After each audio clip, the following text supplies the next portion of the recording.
we are trying to make it enjoyable like a storytelling. So you won't feel like a pressure of career, but you will enjoy these sessions. What we are trying to explain here in with each of our careers, what are the challenges, opportunities, risks, gains, its characteristics on each path, backed up by incidences what we faced. We believe that this will enable you to feel and help you in making and comparing choices. I believe that if your career and your liking are matching, then you will get the best of both and it will make the life enjoyable. So 40 years, you will suddenly start seeing it's too small. We are retired, but not tired. It's up to you to derive the maximum benefit of our experience and expertise through these sessions, and we will not be tired. There are many more of WCE 78 who are waiting in the wings to take an opportunity to talk to you and interact with you. So I once again thank all my friends and colleagues of WCE 78 and all of you to make it happen such a unique career guidance program. It's a small contribution from our group, as the Professor Director said, that we, the alumni, we cherish those 4 years. Once again, I'm referring to which you are experiencing right now. And we will contribute and continue to contribute. All the best and stay safe. Thank you so much. Thank you. Thank you so much, sir. We look forward to coordinating with you more in future as well. Here is a small note. As the session starts, a Google form will be displayed in the chat box in which you have to put up your questions. At the end of the session, sir will address all the questions. Moving on, now I request Ms. Shivani Kulkarni, Chief Club Service Designer, SOFTA, for the introduction of our guest of honor. Good morning, everyone. We are delighted to have with us Mr. Pradeep Marathe sir today. He is an alumnus of Walchand College of Engineering, Sangli. He graduated in 1978 with a bachelor's degree in mechanical engineering. Then he did his post-graduation in management stream from JDC Bitco Institute of Management and Research, Nashik. He worked at Flowplast Limited in sales and Western India Erectors Limited in various challenging projects. He joined Kirloskar Copeland Limited in 1982 as a trainee in marketing department. He has a very remarkable career in marketing and sales. He was elevated to the post of general manager in 1992 within just 10 years of service. As a national head, he led all India marketing team for 4 years. The job he had was lucrative, but he left that job in 1996 to start his own business. He made a humble start with opening of a single Cotton King store in Pune in year 1996. In year 2004, he opened first successful franchise store after 8 years of sheer determination and hard work.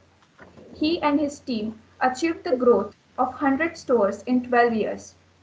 Today, Cotton King has over 300 exclusive brand outlets across 5 states. Cotton King has become the flagship brand. Also, it owns about 90 Tizer and Linen King brand stores. Through Cotton King, Mr. Marathi has generated direct employment to 3,000 people. About 1,500 people are employed in manufacturing setup and 1,500 in retailing. Now we can keep talking about his achievements for days and months, but I know all of you are eagerly waiting for his session to start. So that was a brief information about our esteemed guest, Mr. Pradeep Marathe sir. Thank you. Thank you so much, Shivani. Now let's move forward to the most awaited part of the session. I humbly request Mr. Marathe sir to take over the session and enlighten us with his thoughts. Good morning, everybody. The subject given to me today is to give you some rules for making startup businesses successful.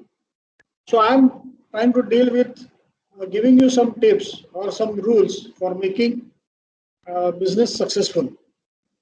Though there are hurdles, like there are too many variables and there are no set rules because management is not a science. So we have to deal with so many variables, and still I will be able to find out some common features of management, which if you are able to apply, you can get better results. So I will start with the rules Rule number one, can you show the slide number one? I've given the slides to you. These are I have listed 5 different rules. Out of rule number one is have a business idea you are passionate or confident about. See, there are many reasons people get into business. Some of the reasons are funny.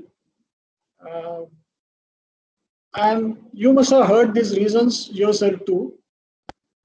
Reason being, there is a recession. I'm not able to get a good job, so I want to start a business. I'm not able to get the job of my liking, so I'm trying to get into business. My family is wealthy and my parents are ready to invest money, so I want to get into business. Sometimes the roles are reversed. Some parents are ambitious and they are not willing their kids to start a small job as an apprentice or a trainee. So they want to start big and start business for their kids. Some people take VRS and then they think that they will not be able to get a job of their stature, so they want to start a business. According to me, all these reasons are the wrong reasons to get into business, because in all those reasons there are no positive vibes, all are negative vibes, because you are not able to do something else, you want to get into business. Business is not for those who want to get into business because they are not able to do something else. So these are the wrong reasons. And if you see the data available for a lot of startups and their success rate, you will see that data says more than 50% of the businesses that start are closed down within 1 year. That leaves only about 50%. And out of those 50%, 25% businesses are closed down between first year to 5 years of operations.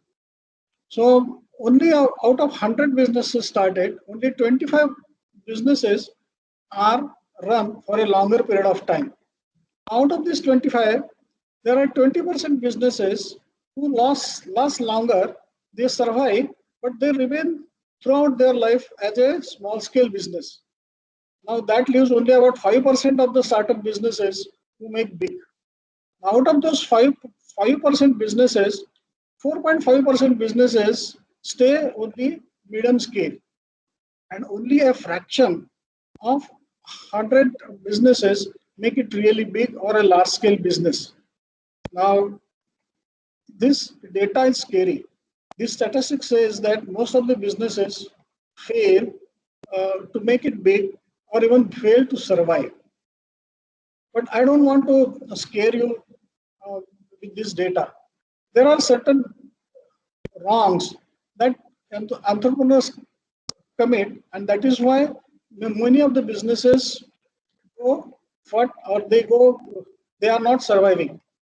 So as you see, if you are starting any of the businesses because of the above mentioned reasons, then there are all probable reasons that you will not be able to make big business or even survive in the business. So because 75% of the business just don't survive for more than 5 years. So start your business with some positive motives. Now, if you want to start a business, there are 2 questions that you should ask yourself. Number 1 question is why? Why I want to start this business? So if your answer is I am ambitious, I want to be a big person, I want to be a big businessman, if I want to be a rich person, I want to employ thousands of people, create jobs for them. If you have aspirations or liking for these kind of things, then it's probably a positive vibes in you for which you want to get into business. But some of the reasons that I listed, you will observe that none of these uh, reasons why you want to get into business have any thinking behind this. These are all reasons which are coming from your heart, and these are the decisions which are sentimental decisions. But nevertheless, as long as your answer to your first question, why, is giving you positive vibes, it's a good reason for you to get into business. Uh, Going back to my own experience, why I got into business was again coming from my heart. I wanted to get into business just because I wanted to get into business, nothing else. Because since the since my college days, I always aspired to get into some business, not do the job for a long period. So again, this reason was not good enough to start a business, but at least it had a positive vibes in it. So first, answer your question why. Now the second question is again why. You have to ask this question why again. And the second why you have to answer is why get into a particular business. Now, there are so many business options. You can be in trade, you can be in service, you can be in manufacturing. In manufacturing, you have so many fields open to you. Why get into a particular business? Now, here I will elaborate this point, how to decide how you want to get into business by my own experience. See, I did job for 15 years in Kirloskar Copeland. And after completing my job, I started business at the age of 40.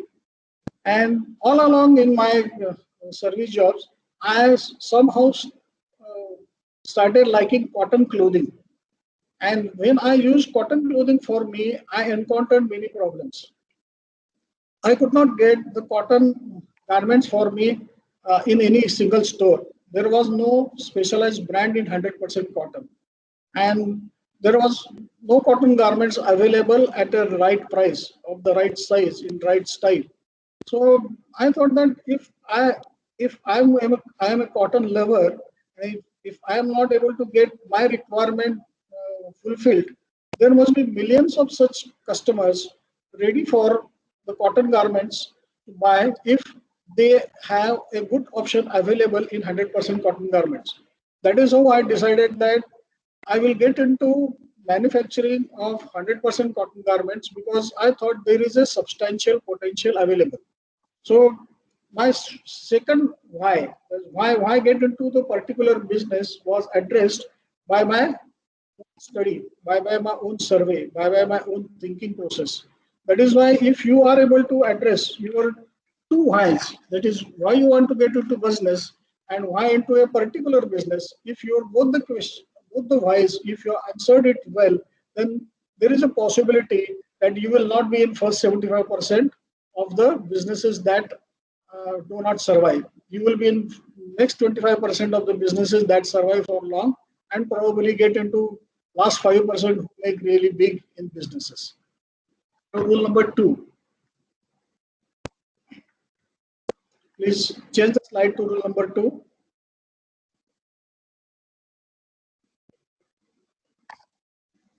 I just elaborate slightly on point number 1. I mentioned that you should be passionate and confident about your business idea. The passion will always come from your heart.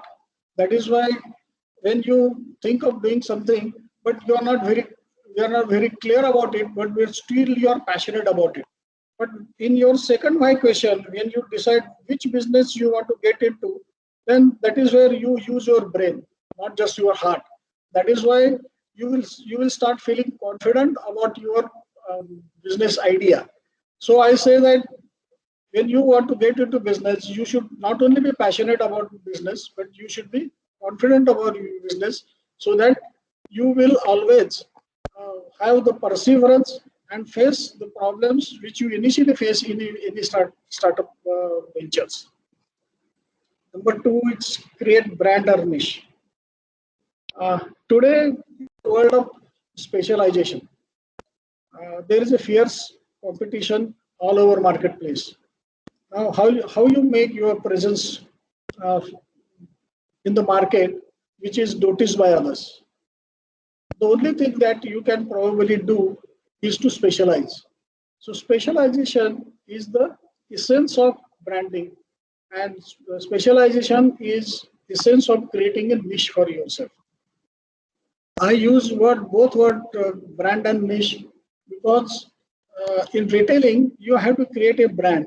Having just a niche is not good enough because if you have to reach to the masses of the people, you have to create brand and you need a lot of promotion.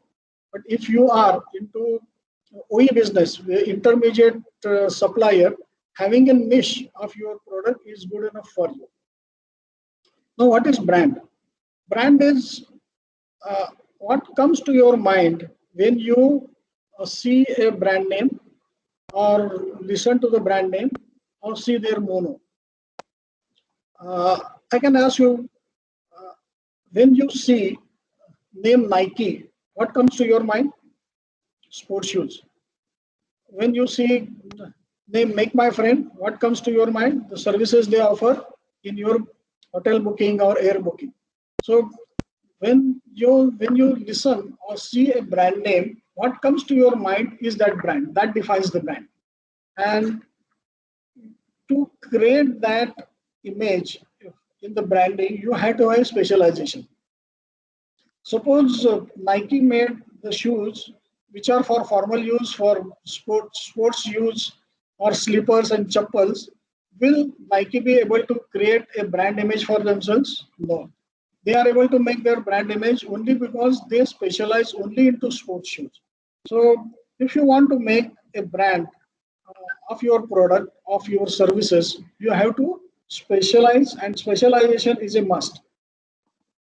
There are, when you come to think of brands, there are so many brands, uh, which I will take them like Reebok, Nike, even in domestic brand Nirma, Ease My Trip, Make My Trip, Ola. Uh, See, what is the common between all these brands is they all have created a niche in terms of their product offering or in terms of the services that they offer. So, for creating a brand, please keep it in your mind that you have to specialize into something, in some kind of product offering, in some kind of services, in some kind of processes. You have to have your own specialization. Only then you will be able to create a brand and make your presence felt in the market. Because market today is crowded, market today has too many players, and if you want to get noticed, you have to specialize.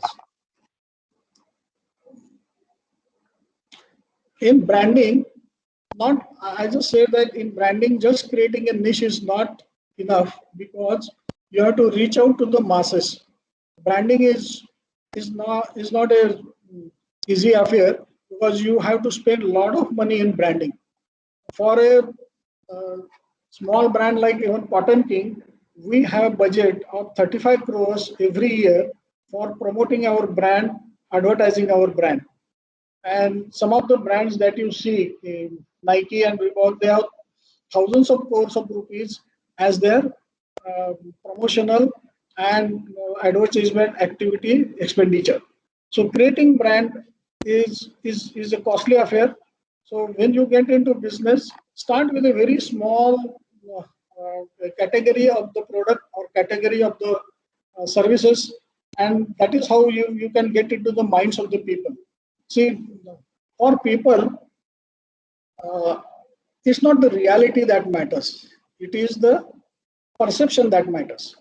See, if you want to buy a cotton garment, do you think that Cotton King is the only company in Maharashtra which can make good cotton garments? There could be some more. But people still believe that cotton, they will get a good deal at Cotton King, they will get the best product at Cotton King. Having created a brand, the third rule for sustenance is organize. Now, rule number 3, you can organize all your business activities to promote the brand or niche. Now, this I think I will better explain how did I do this activity for Cotton King as a brand. See, Cotton King is in a category of 100% garments or gents, and that too in formal use. and add value for money segment. Now, as a brand, when I thought of making of cotton garments,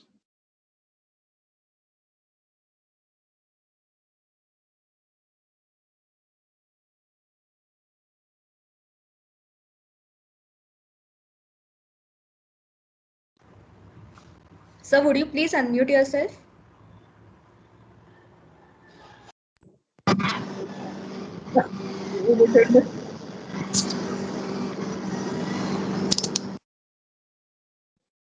all were muted. Is it okay now? Yes, sir, we can hear you. Now, once you have selected your niche and in the process of creating a brand, what you need to do is organize all your business activities to promote the brand or the niche, or to support the brand or the niche that you want to work into. How I will better explain this point by elaborating on what did I do in my business enterprise to promote my brand or to promote the category of the products which I'm working in. Necessarily, my brand is a 100% cotton garment for gents for formal use and in value for market segment. Now, few things which are of your brand equity. In brand equity, what 100% garment, making 100% garment is a easy thing to do. Making only gents garment was easy thing to do. Making the garments for only at value is something that will need lot of organizing activity at my organization level. That's what I did. Now, starting from suppliers, normally it is said that you have multiple suppliers so that there is no interruption in supply of any raw material to you. But we did the reverse. What we did was, instead of 10 suppliers for different products, we tried to have only limited number of suppliers, one or two, and in some cases even single supplier for our requirements of the raw material. Why did I do was, I could give the bulk orders to those one or two selected suppliers. And the second thing that we did was, we paid all our suppliers on time. We never use any credit from the market. We always pay all our suppliers once the supplies are received. Now, what was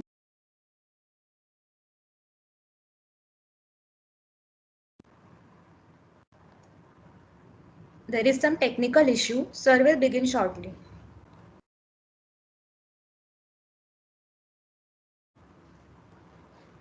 Can you hear me now? Yes, sir, you are visible and audible. Oh, there was some problem. I don't know what was it. Okay. Yeah, now it's good, sir. Now quality is all, picture quality is good, continuity is good, one audio is good. Yeah. Welcome, sir. Okay. So to deliver the value to the customer, what we thought was, creating value is more important. Unless we create value, we cannot deliver the value. So to create the value, we had to work on different fronts. As I said, we worked on the front of suppliers. We also worked on the front of distribution, uh, wherein we have now our own vehicles, 17 vehicles or tempos, which ply between our manufacturing base to different franchises locations, so that we can supply all their requirement overnight. And only at the some distant places like Bangalore or Nagpur, we take about 24 hours to deliver the goods. Now, saving so much of time on transport and money gave us edge over our competitors. Then we work with our franchises on the basis of win-win situation. See, in retailing business, there are a lot of small problems like training your salesman, training your manager, how to deal with the dead stock, um, how to order, what to order, when to order, and there is a seasonality. So how to adjust with the seasonality of the ordering? All these problems we said to our franchises that we will take care of. We will take the total responsibility for organizing all these activities. You only focus on selling maximum to all the customers who walk into your stores. Your job is to only sell, and management of the store we will take over.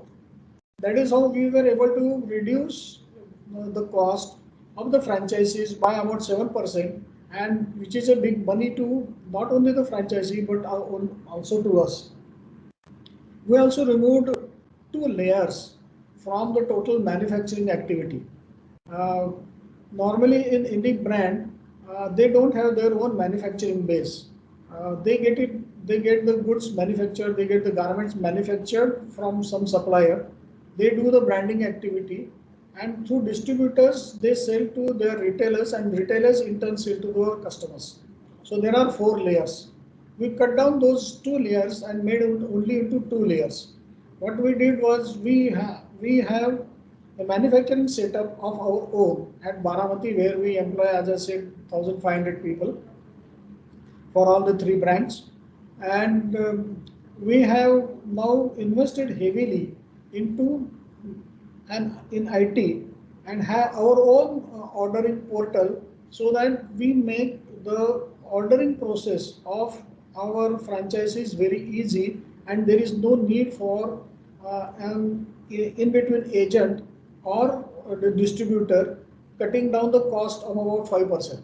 Now, if you make the total of these savings, it's about 15% saving on the MRPs or the retail sale of the goods, which is a very big amount. Now, what do we do with that? Out of that 15%, we reinvest into business by way of advertising and promotion, which is as I said, we have to spend about more than 330 to 35 crores of rupees only on promotion. And where does that money come from? This money comes from this saving, so that even after spending such a big amount on advertisement, we are able to deliver value to our customers. So it is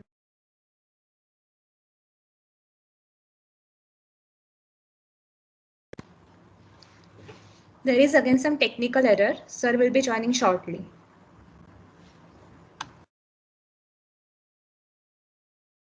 See, for every brand, they will have their own requirement of organizing their activities. Suppose if some brand is working in a leisure category or in an economic category, they will have their own requirements, and they will, as such, organize all their activities of the business, right from purchase to manufacturing to sale to distribution, as per their requirement. So you have to select uh, the business activities and organize them in a such a fashion that you support or promote your brand. And that is very essential for sustenance of any brand activity for a longer period of time. Rule number next is rule number 4.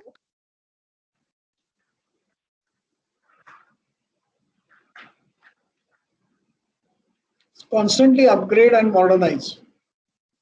Uh, Here I remember a quote uh, by Henry Ford, the founder of Ford Motor Company. He said about 100 years back in 1920s uh, that if you need a new machine and you don't buy it, you pay for it without getting it. Meaning, if you need a new machine, if you need a new process, if you if you need a new technology, and if you don't change over to new process, new machine, new technology, you pay in terms of loss of productivity, you pay in terms of loss in quality, and at the same time, you don't get the new machine, new process installed at your place, which means that constantly upgrading or modernizing is only way to go ahead in business. Many a time I have seen that corporates have modernization plans laid out for next 5 years, next 3 years, next 2 years. I think modernization cannot be planned in such a manner. modernization or upgradation has to be done on daily basis, on day-to-day basis, because you do not know when the new technology is going to be available. You do not know when the new special purpose machine will be designed by any machine supplier. So you have to be constantly on your toes to upgrade or to modernize your facilities so that you remain competitive in the market. There are three parameters normally that we use for selecting whether we should upgrade or modernize. Number one is the cost. If we are able to save cost, uh, we we go for that modernization in the process or in the machinery. Uh, Secondly, if there is a quality improvement possible with the modernization or upgradation, we go for it irrespective of the cost of modernization. And third is whether that modernization or upgradation is going to replace the skilled workers in particular. Because nowadays there is a dearth of skilled workers. They are not easily available. If machine can do a skilled job, it not only gives a better quality, but it also gives the consistently good quality. Because skilled workers can give you a good quality over a short period of time. But if you replace those skills, because with the new machines or the new technology, you can get the quality with consistency over a very long period of time. So upgradation or modernization will always keep you going in the business.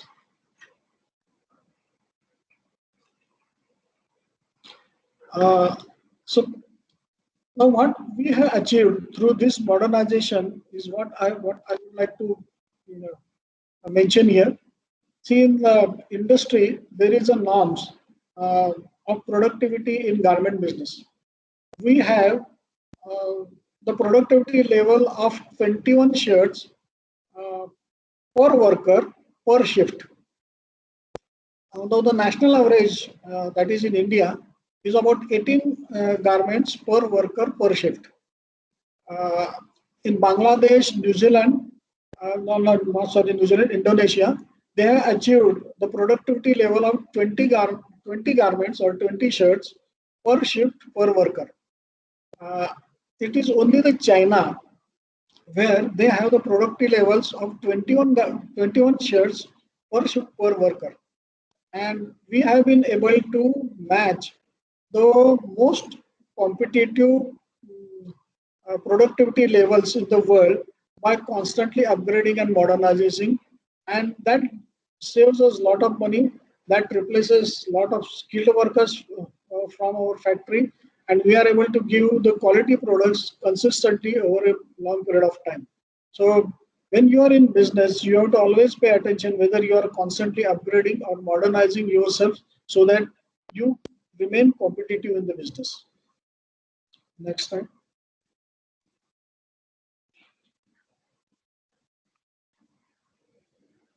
Rule number 5.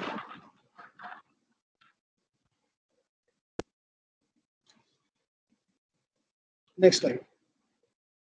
Manage mistakes, failures, or downturns. Here, I think I will give my own experience. I am also a graduate from Walchand College of Engineering, and we were a batch of 60 students in mechanical engineering last year. But I was never in first 10 or 20 of our batchmates in terms of academic merit. Uh, and I knew that I am not good at engineering subjects. And my only advantage was I was I knew that I am not good at it, and that is how I changed my course. And when most of my college mates or my batchmates went for further studies in masters in engineering at IIT or in the universities, I opted out and I made course in management, in marketing management. That is how what I say is if you are able to know what your weaknesses are or what your strengths are, and you are bold enough to accept what your weaknesses are or what your strengths are, you can manage the situation out of all your failures. Now the same thing happened when I got into the job. After 80, when I post graduated in management, I did some small jobs as I mentioned in my biodata in Gloplast Limited and invested in directors for a small period of time, maybe 4 months in Gloplast and about 8 or 9 months in projects. In Gloplast, they gave me the sales job, which I did not like. Uh, in Western India Directors, they gave me the projects which I liked, but somehow I was not comfortable with the style of the management there. So I quit all those jobs and joined Kirloskar Copeland Limited in 1982. Mind well, I graduated in 1978 and started my career again as a trainee in 1982, which is a loss of 4 years to me, almost 4 years to me. But when I got into a suitable job, in 10 years flat, I could rise from trainee to general manager marketing in Copeland, Kirloskar Copeland Limited. So don't lose your heart.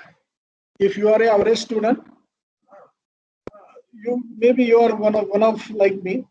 If you are not initially doing good in your job, maybe your time will come. You will get the suitable job for you, and you will make your moves right, and you will rise.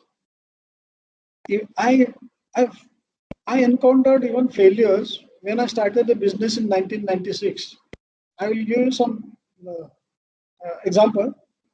In 1996, when I started the business in uh, garment in garments, I was totally new in that business.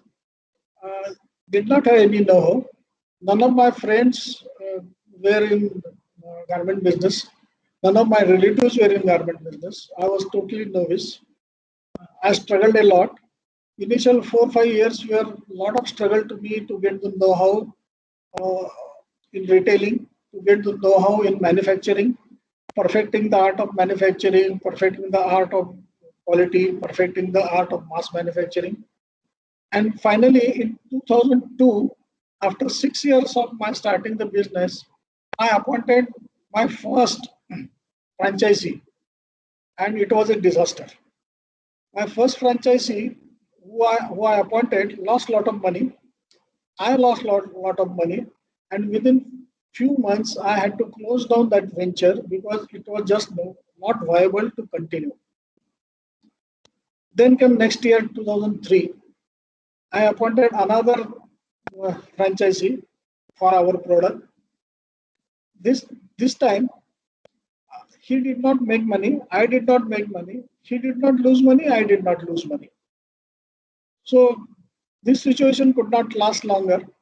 So our relation had to end in about 1.5 years. But I was not discouraged.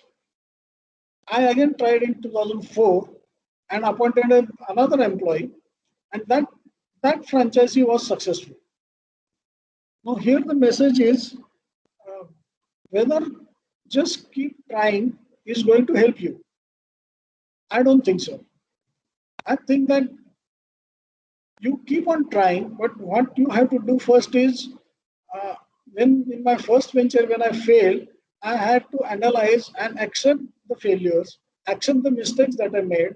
And only after I accepted my mistakes and after my failures, I was able to correct them and get over the failures and make a better attempt. In second better attempt, I still was not successful. I again learned from my failures. I again learned from my mistakes, and then made the third attempt, and then the third attempt was successful. So, while managing any mistakes or failure, the first thing that must happen is accept your mistake, accept your failures. Most of the time, my observation is uh, people feel it against their ego, or somehow they are not able to accept their own mistakes or accept their own failures. They think that because of some external circumstances, the failure came or something untoward happened. But if you are able to accept your mistakes and accept your failures, correct them, you can always improve upon the situation and get success eventually. There will be downturns in your business too. Uh, we faced one downturn very recently, that is Corona pandemic. For 1 year, our total business activity was disturbed because a lot of shops were closed. So what was our response? Our response was uh, get into something else which will create revenue and give work to our workers. And we started making masks. And we made millions of masks for different hospitals, different organizations, different government departments. Then we also made PPE kits in hundreds of them. So when there is a downturn, there is always some opportunity available to you. You will have to look for that opportunity, grab that opportunity, and make the most of it.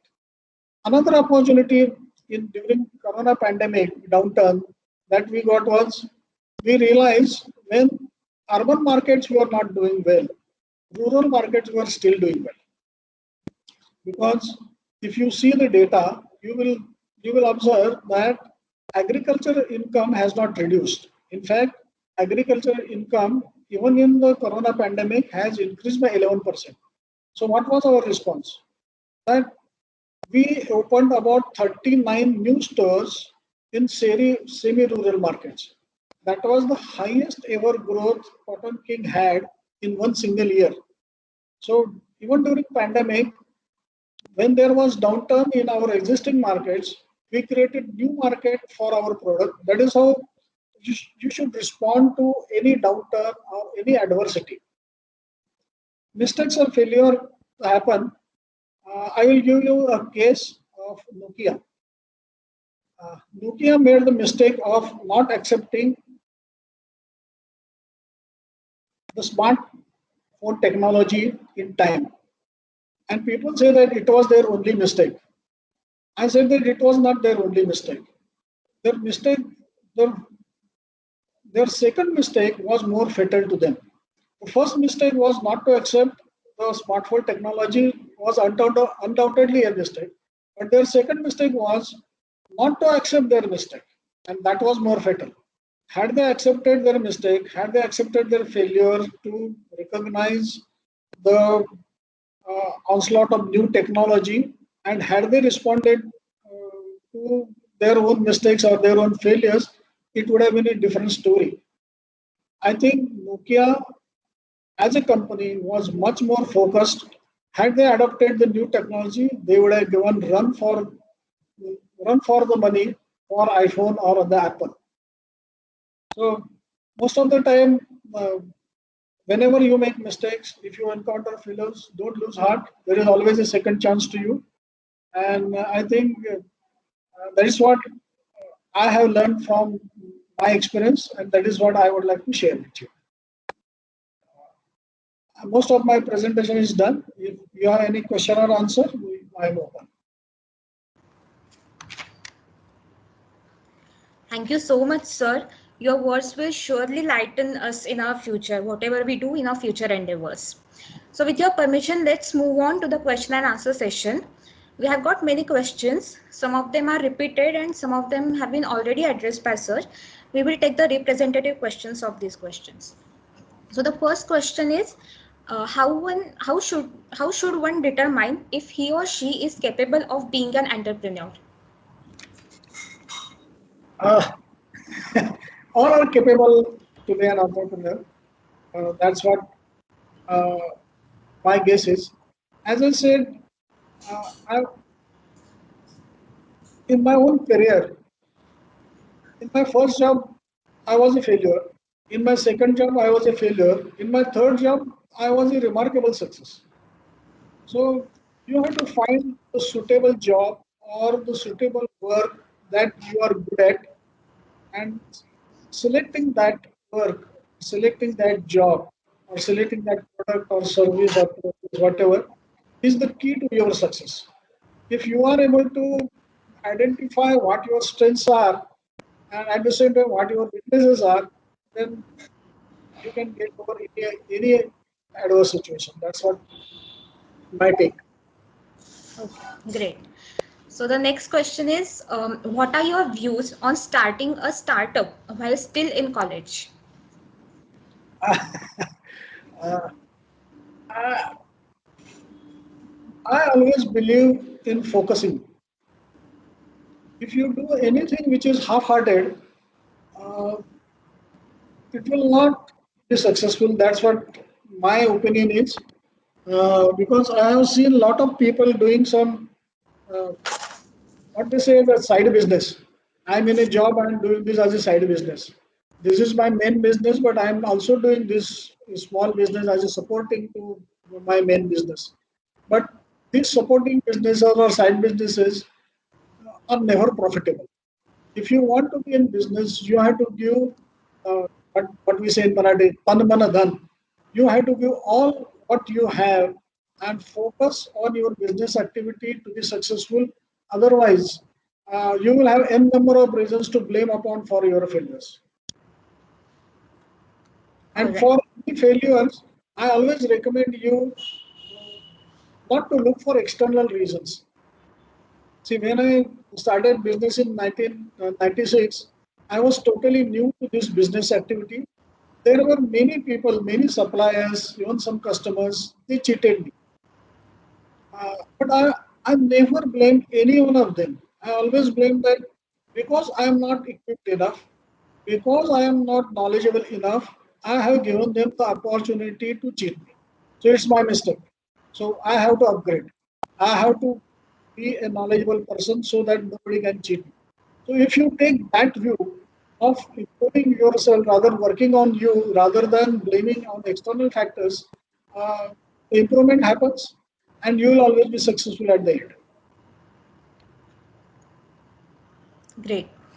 So the next question is, I'm sure this question must be in the minds of many people. Was it challenging for a Marathi Manus to stand out in the business world of majoritarily non-Marathis? Yes, it was. Uh, See, I will give you an incident wherein one of my distributors, the distribution of new products, and he invited 150 people, what of 150 traders rather, or the shopkeepers from Pune for that launch ceremony. Am I audible? Because my picture has gone. Yes, sir, you are audible. Okay. Um, And in that gathering of 150 people, there were only two Maharashtrians. One was me, and other was the bank manager whom he had invited as a guest. All the rest in Pune, in the heart of Maharashtra, 148 people out, out of 149, they are non-Maharashtrians. I don't know, somehow in Maharashtrian people, they always see that doing a job is a stable career. Being in business is not so stable. That is one hurdle why many people not do not get into business. Maybe some failures get so much publicity that people are scared of getting into business. Because normally jobs, you you never become very rich, but at the same time you never go bankrupt. And, and then what happens? The people who go bankrupt get more publicity than the people who become rich. That is why normally Maharashtrians have a tendency not to take risk of getting bankrupt, failing in any business. But uh, there is another trait with the Maharashtrian people uh, is that take the mediocre path, not get into any extremes, or not. Maybe they give more importance to their lifestyle. See, when you get into business, for first few years there is no lifestyle for you. There is no life beyond your business to you. Maybe once you have made it, time in the business, you have now few assistants working for you. Only then you can think of your own lifestyle. But in Maharashtrian community, from the day one, they want to live the good life. They don't want to slog 12 hours or 16 hours a day and make career for themselves. Maybe these are the reasons why Maharashtrians are not so successful, not able to take risk. And what happens is there is no peer pressure. See, I have so many Marwari friends. They have peer pressure not to accept any jobs. If somebody is ready to take any jobs, they are laughed at in their company. They, they, they say that what is this? Why are you trying to take a job? In this business, you can be successful. Once you are successful, you can get so much of money because everything is counted there in money terms. So, so Maharashtra, some of but in IT and engineering sectors, there are two sectors where Maharashtrians are getting and they are being very successful.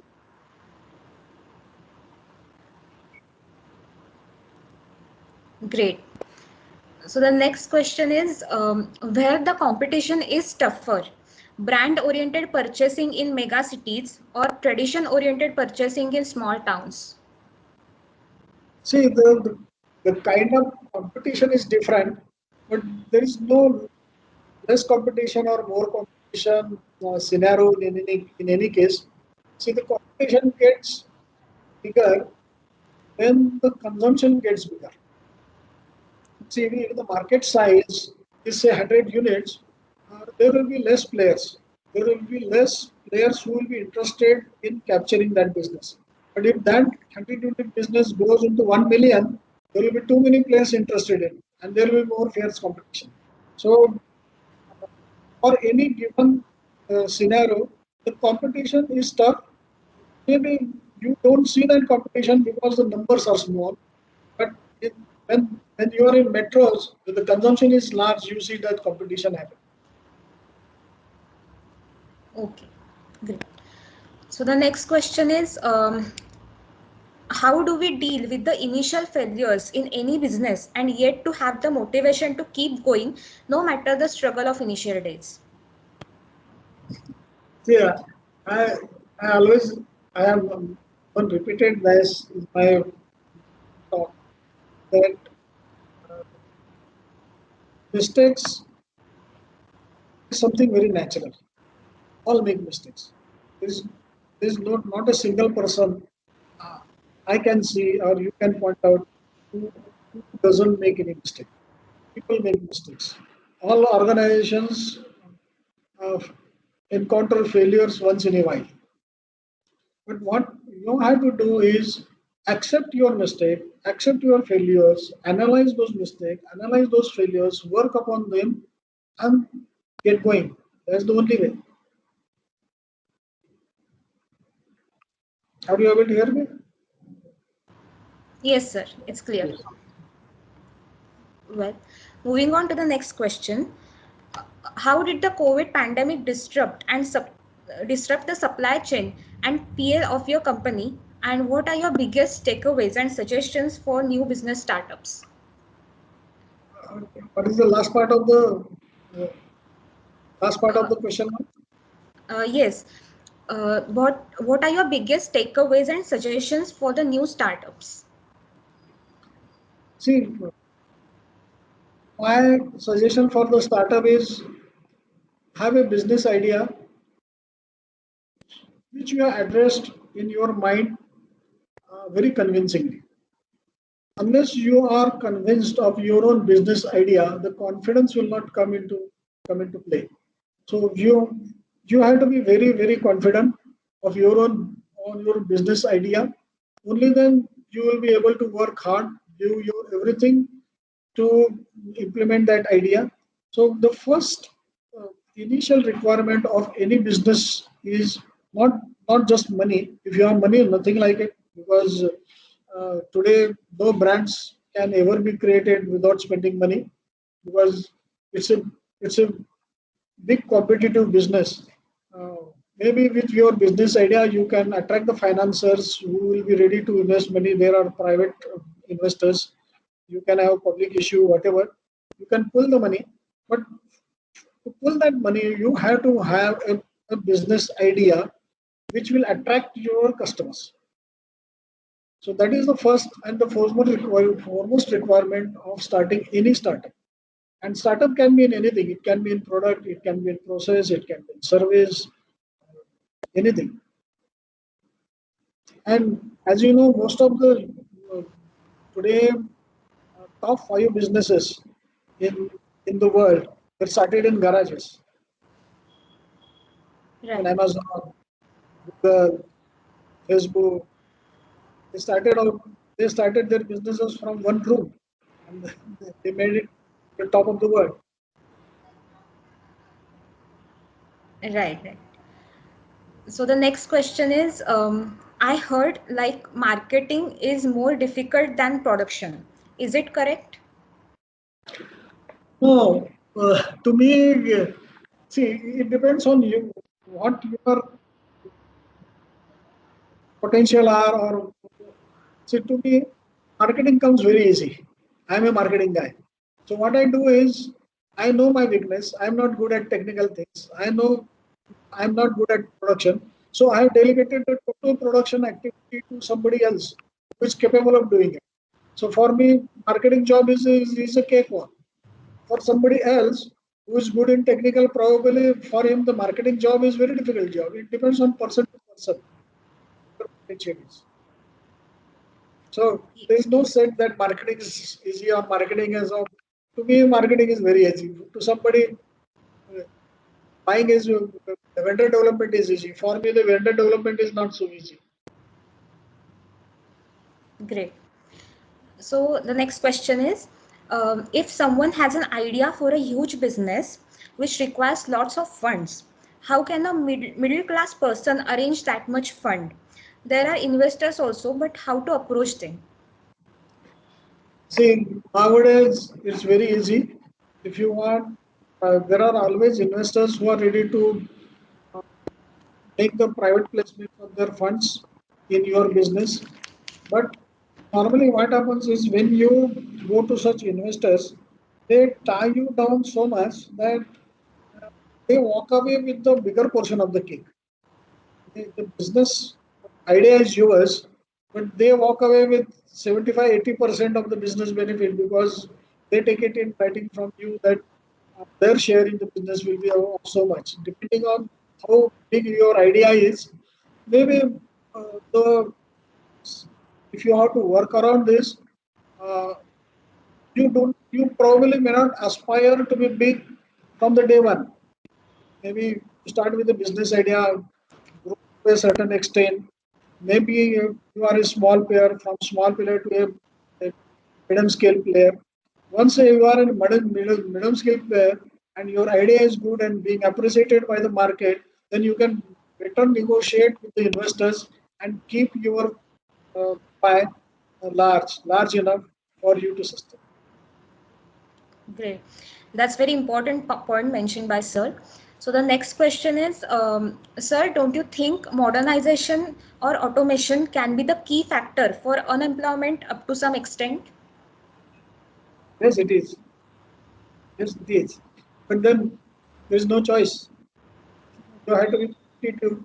Either you die and see today if we employ 500 people in our factory, if we do not modernize, maybe the employment of 1,500 people is gone just one day, isn't it? Right. Just because I do not modernize. Now, if I modernize, maybe from 1,500, when I double my turnover, I may not double the employment. Maybe from 1,500, I may go to 1,500. But that's the part of the game. This is how the world is moving. I don't think it was that trend. It's not beyond us. It's beyond our control to reverse that trend. Modernization, upgrade, using special purpose machines. Great. So the next question is, you told that you have invested in IT for your own portal. I wanted to Yes. know what are requirements to start business like e-commerce. Like there is Zomato, which works as a service provider, but how did they start? See, in fact, even Zomato, I do not know the history of Zomato so well, but all these service startups always start from a small. From if you say the case of Amazon, which is a service provider again, aggregator and service provider, they started with selling only books on their website. That is how they started way back about 18 years back. So you have to start small and then go on enlarging your portfolio. So you get the foothold into the foothold in one small market and then go on enlarging it. Yes, it's a great piece of advice to have. So the next question is, how far risk and courage go hand in hand? Courage and Risk go hand in hand. see, they go hand in hand because if you have to take risk, you need courage. Without courage, you cannot take risk. They go hand in hand, absolutely. And sometimes what you see risk is not necessarily a big risk because if it is a calculated risk, if you have calculated how much risk you are taking and how much resources today you have and how much resources you are ready to allocate to that risk factor will determine the severity of the risk and boldness. So suppose if you all your resources you dedicate the risk, you are taking big risk, and for that you need to be much bolder. You are a very bold person. But then uh, you as you take higher risk, there is the two possibilities. You gain more or you lose more. Anything can happen depending on how that risk works. Yes, great. So the next question is, uh, can you please throw some light on future challenges one entrepreneur can may face in modern trade business? Modern Trade business. trade. See, somehow small traders are losing their importance because of the home delivery system. Uh, there are still some products which you feel you need to see for yourself for selection. But there are some products you need not see for yourself because these are some standard products. Like if you want to buy a mobile, there are three or four mobile models of iPhone.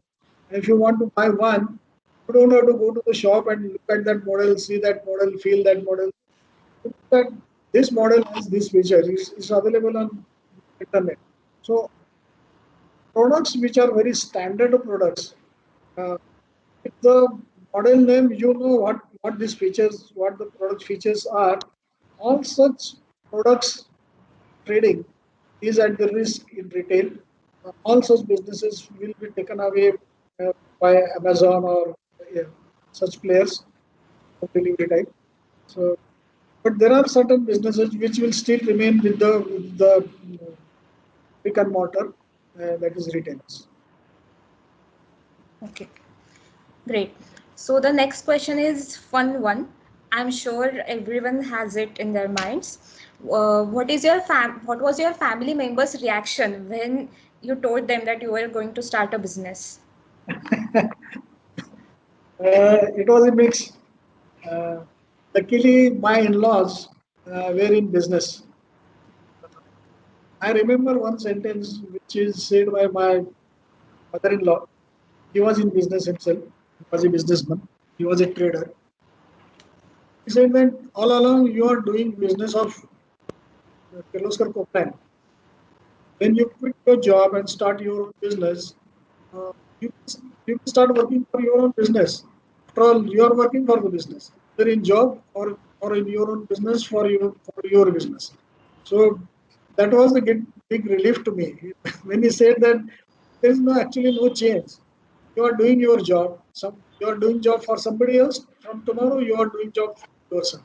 That is the only change. But my parents were a little skeptical because in, the, in my family, I was the earning member, only earning member. My parents were dependent. At the age of 40, they were a little feeling scary. If this doesn't work, what is the future? Naturally, it was their age to be afraid of their future at that age because they were already 65 and above, not earning for themselves, depending on me. They were scary. Luckily, one more thing, my wife was quite encouraging. She said that I will join you in your business.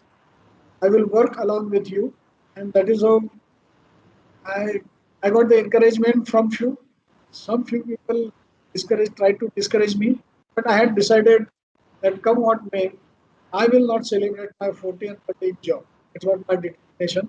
So just before few months of my 40th birthday, I quit my job and started business. Wow. So I hope for every family amongst us is equally supportive like yours. So the next question is, what is the difference between investment and business, and how both are relevant? What is the difference between earnings in both?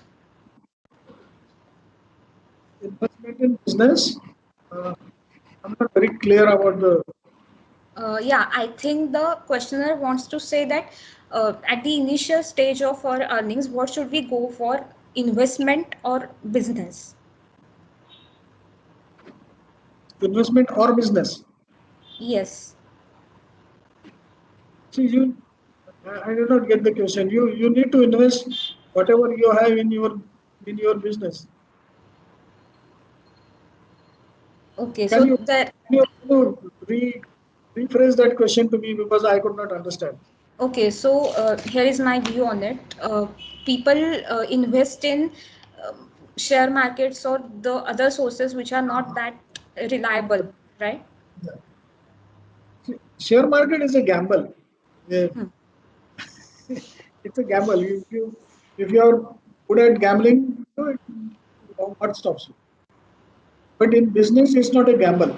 You are taking risk, but it's not a gamble because there are so many factors which are in your hand, and if you play those factors well, if you work on them, you are most likely to be successful. But in share market, it's a pure gamble. I don't think anything is in your hand unless you decide what stocks to buy and what stocks not. Beyond that, you just have control over how to make things work for Yes, right. So the next question is, what are your future plans for Cotton King? you. Keep growing, keep growing. We started uh, from one store in Pune. Today we are 300 plus. So we are present today at in 5 states. Maybe we will increase our presence in more states, increase our franchising business. Now we had only one uh, brand to our kitty, Cotton King, which still remains the flagship brand of uh, group. Now we have Linen King, specializing in linen category. We have Tizer brand, which specializes into economy category. So we will keep expanding. And normally, I don't believe in setting a target of such and such stores or such and such turnover for this and this year. Because normally, what happens is when you get carried away uh, by these kind of targets, you are most likely to make some errors in judgment in the hurry to achieve that target. So, I believe in maximizing the opportunities available to us and keep on increasing. That's it. Leave it to natural growth. Great. So we wish you all the best for that, sir. So the next question is the place for startup matters, like the area, rural, urban? Yes, it matters depending on the type of business. So, look, if you are a garment manufacturer, you can't come from a small place like Mirrors or Rug or something like that because there is an acceptance uh, for any geography in the minds of the customer. See, I will explain this by giving some bigger example. Like, if there is a brand coming in, shoe brand coming in from USA, will you accept it immediately? Because anything coming from the USA has to be good. Okay, but If there is a similar shoe brand, the same quality goods coming from Azerbaijan, will people accept it? No, they will not accept it. Any reason? Because of only perception. Because brands are nothing but the perception. Brand is not the reality. Sometimes people tend to think that brand is reality. It is actually a perception. But for people, perception is reality. If they perceive that anything coming from USA is upmarket, it is their perception. But for them, it is the reality. So, so perception play a major role in the geography. But if your product is say agriculture based or something related to agriculture, maybe if you start from a smaller place, better than starting it. So depending on the type of product, if it is a Hello. lifestyle product, don't go to the rural origin. You have to be, see, today when we went to other states, even we could not use Pune as our name Hello. for our brand. Hello. We use Mumbai. When we say that our brand is from Mumbai, they accept it is in Bangalore. In Bangalore, and coming in from Pune is not acceptable. But if it is from Mumbai, it is acceptable. So, so see, this psychology plays a role. So you will have to look at what your product, your service offerings are, and then accordingly take decision. Yes, fair enough. So I request everyone to please mute yourself. Let sir complete, then we will take others questions. So the next question is from Sandhya Deshpande, madam. So what is your opinion about in business, diversification of business and focused business as solutions depending on outside market, customer tests, government policies, international factors, and epidemics like COVID-19? See, I will answer the first part. Pradeep, your batchmate Suhas Deshpande is speaking. I have a video. You also can cover video. It is a general question, but it is related to your business. Sometimes diversification is important. Sometimes forget diversification and go to focus business. So, what is your experience in last these 25 or so years, so many years? What is your experience and what is your say now? Okay, Okay. thank you. See, that is the first An part of excellent your lecture question. today. I am very happy and it is nice, very happy today. Thank you. Speak, Pradeep. Okay. See, I don't believe in diversification and diluting the brands. I always believe in focusing in focused activity. Again, I go back to any of the brands, which are big brands today, international brands, right from Domino's Pizza. Domino's Pizza specializes only in home delivery of the pizza.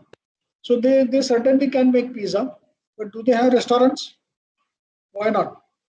They don't have restaurants only because they want to keep home delivery as their specialization. And that is why today they are the international brand.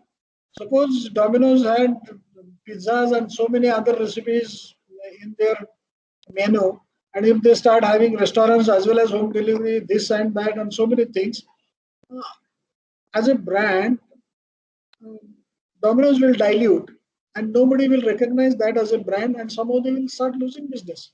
That is what happens. That is why if you see any of these brands, including uh, I, uh, Apple, including Google, including uh, Nike, Reebok, McDonald's, uh, Is My Trip, Make My Trip, they always remain focused on a limited field of their activity in offering their products or services.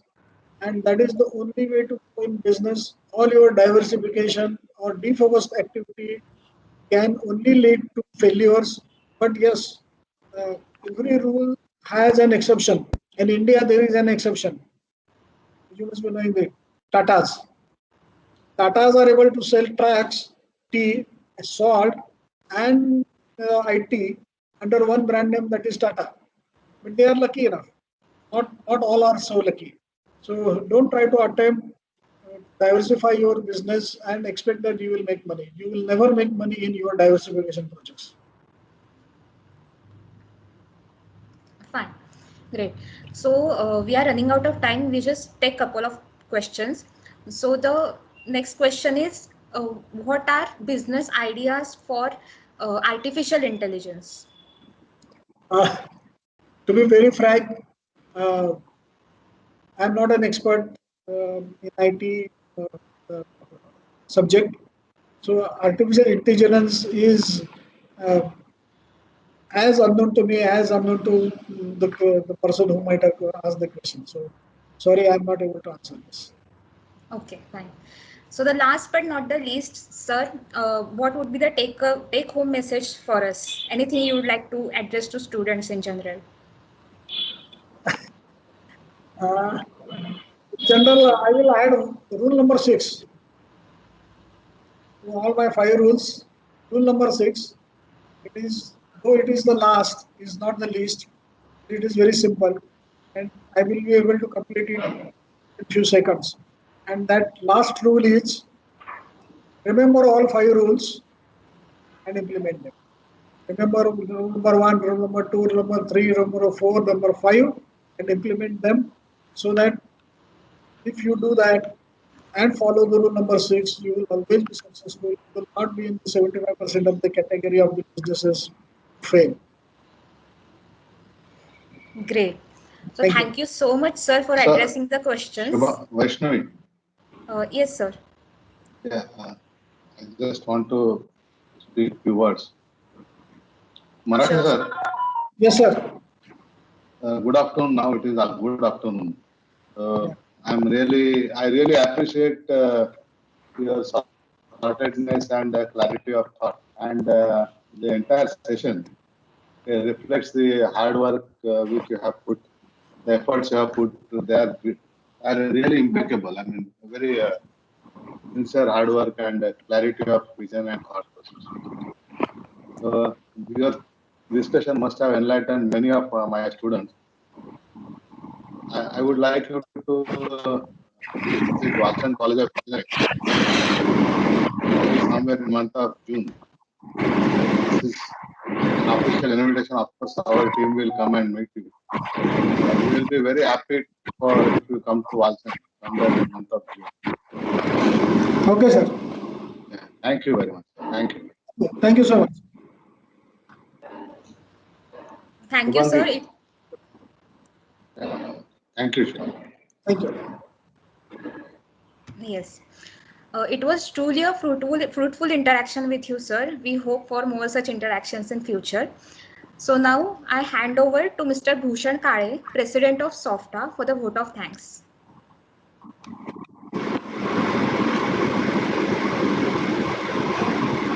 A very good afternoon to one and all. It gives me immense pleasure to propose my vote of thanks to all the dignitaries present here.